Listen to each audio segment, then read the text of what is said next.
I win. Anime that should have come Kilibri. Anime को छपरी बना दिया. How did anime come down to this? भाई anime is not for Indians. चौक है ना ये सब संपत्ति. असली बॉब का तो तुम्हें कब लगेगा जब तुम इन कमेंट्स को पढ़ोगी. ये ओपिनियंस है उन एनिमे फैंस के जो एक टाइम पे रीबॉर्न एनिमे इंडिया की दर लगाए बैठे थे. But आज जब finally anime is entering the Indian space, तो इन्हीं सारे एनिमे फैंस कहने लगे एनिमे तो यार अनरेटेड ठीक था. और यही जो है वो $1 ट्रिलियन सवाल कि भाई जब तुमने खुद इस कॉज को उठाया कि वी वॉन्ट एनिमे, तो अब ये कॉन्सेप्ट कैसा? तो वाकई में हम इंडियंस एनिमे के लिए नहीं बने क्या? बात है में एनिमे अनरेटेड थी. चलिए आज इस वीडियो के अंदर इन सारी चीजों को लॉजिकली समझते हैं. कि मैं समझ पाया हूँ आज के इंडियन एनिमे फैंस दो ग्रुप्स के अंदर डिवाइडेड. इनमें सबसे पहले है सीक्रेट एंड साइलेंट फैंस जो कि रियल वैली के अंदर नॉट एक्टिव है, लेकिन इंटरनेट के ऊपर इनका पूरा जलवा चलता है. Gojo, Midoriya, Goku, even साकुरा DTP लगाकर इंस्टा से लेकर यूट्यूब पर जहाँ कहीं भी एनिमे का रहा है हर जगह पे पहले इन्हीं को पाया. शॉप तो इनके तनी जा रहे हैं, लेकिन सबसे बड़ा इनका चस्का है एनिमे की लड़ाई, जैसे गोजो तेरा बाप या फिर गोकू तेरा बाप और वगैरह वगैरह. बट बिल्कुल इनके अपोजिट दूसरा ग्रुप यहाँ पे आता है लाउड एंड जी.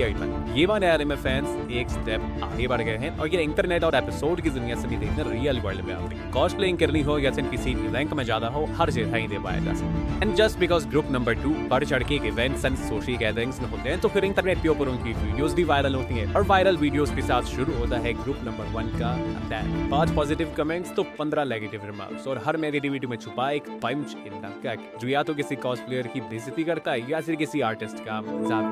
बात तो असल में ये है कि Japanese anime and overall the art of animation को मेन स्ट्रीम करना है, बट यह तो भसड़ी है वो way people started pulling down our own people. या मैं थोड़ा और फ्रैंकली कहूं तो we have started to look down upon ourselves और खुद को नीचा दिखाने के इस पूरे जाल के बीच उठी द विंड्स ऑफ कंपैरिजन. जानता हूं मैं कि तुम झूठ बोलोगे जी मैं तो कंपेयर करता ही नहीं, लेकिन डीप इनसाइड योर माइंड्स तुम भी जानते हो that you always compare. And you are sadly speaking, but हमारे देश में ये कंपैरिजन दैट कीड़ा बहुत बड़ा हो चुका है. और when it comes to anime तो ना सिर्फ ये कीड़ा और बड़ा होता जाता है, बल्कि डिनर के साथ साथ 3 ऐसी चीजों को और खा जाता है जो कि किसी भी एनिमे या फिर ओवरऑल एनिमेशन के लिए सबसे ज्यादा जरूरी होती है. सबसे पहले है एंगेजमेंट ऑफ कम्युनिटी जैसे कि मेकअप्स या फिर कोई भी इवेंट. दूसरी है सोर्स मटेरियल जैसे कि मांगा एंड कॉमिक्स. और तीसरा है मेरे दोस्त visual content like movies and episodes. और अपने ही सो कॉल्ड एनिमे फ्रेंड्स के सबसे बड़े कंपैरिजन का पहला टारगेट होते हैं इंडियन एनिमे कॉस्प्ले.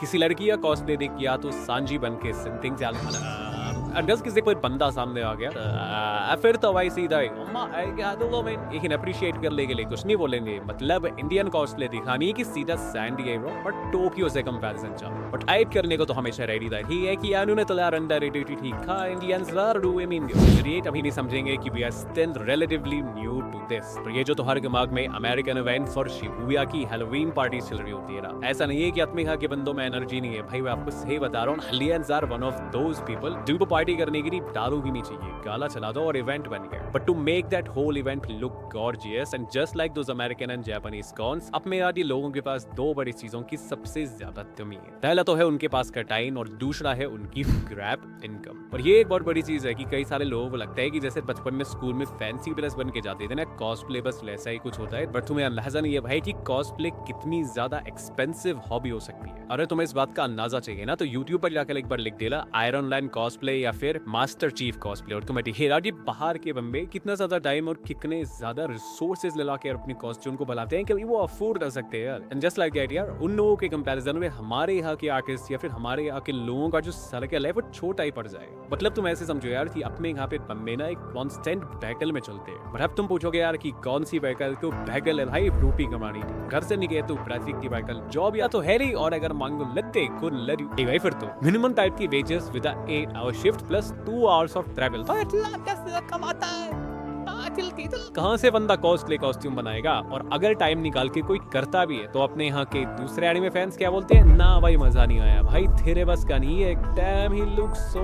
अभी मानता हूँ यार, मैं भी मानता हूँ कि जो लो एफर्ट कंटेंट दिखे या फिर ऐसे बंदे नजर आए जो कि जानबूझ के क्रिंज फैला रहे हैं, उनको तो बिल्कुल अपोज करूँ. लेकिन जस्ट टू लुक कूल और बस ये दिखाने के लिए कि मैंने इतने एनिमे देखे हैं वो अब तू मेरे से नीचे हो गया, इन माय पर्सनल ओपिनियन यार this is the complete capital L. और इसके साथ ही मुझे लगता है कि कहीं ना कहीं हम सबके अंदर ना एक डीप रूटेड इंफीरियोरिटी कॉम्प्लेक्स भी रखा हो। I mean यार, we want the foreign attention, we want the outsiders to talk about us, to acknowledge us। मतलब कोई तो रीजन होगा ना कि ये कोरिया से लेके अमेरिका के रिएक्शन चैनल्स इतने ज्यादा बूम कैसे करते हैं। ये कहने में बड़ी सैड चीज है, लेकिन अपने यहाँ पे ना एक अजीब टाइप का माइंडसेट बना हुआ है कि इंडियन है तो फिर क्या ही कर लेगा। कॉस्प्ले करना, एनिमेशन बनाना, कॉमिक लिखना, ये सब इंडियंस के बस का पूरी है। मतलब भाई हिपोक्रेसी की तो नेक्स्ट लेवल की हद हो गई है। पहले तो हम सब लोग मिलकर चेंज की डिमांड करते हैं, कहते हैं कि इंडिया के अंदर कॉमिक कॉन बढ़ाओ, मांगा लेके आओ, एनिमे को बुलाओ, खुद का एनिमेशन बनाओ। लेकिन जब फाइनली कोई ऐसा कुछ करता है, we punch our guys so hard in the gut कि बंदे को पता ही नहीं चलता कि भाई सीन क्या हुआ, इतना नेगेटिव कैसे। हिपोक्रेसी की भी सीमा होती है। वो बात भी है यार कि इंटरनेट है तो भाई ट्रोलिंग तो होनी है, और उसको रोकना तो ठीक वैसे ही है जैसे कि डार्क नाइट के अंदर जोकर ने बोला था ना, स्टॉप फॉर वॉर्स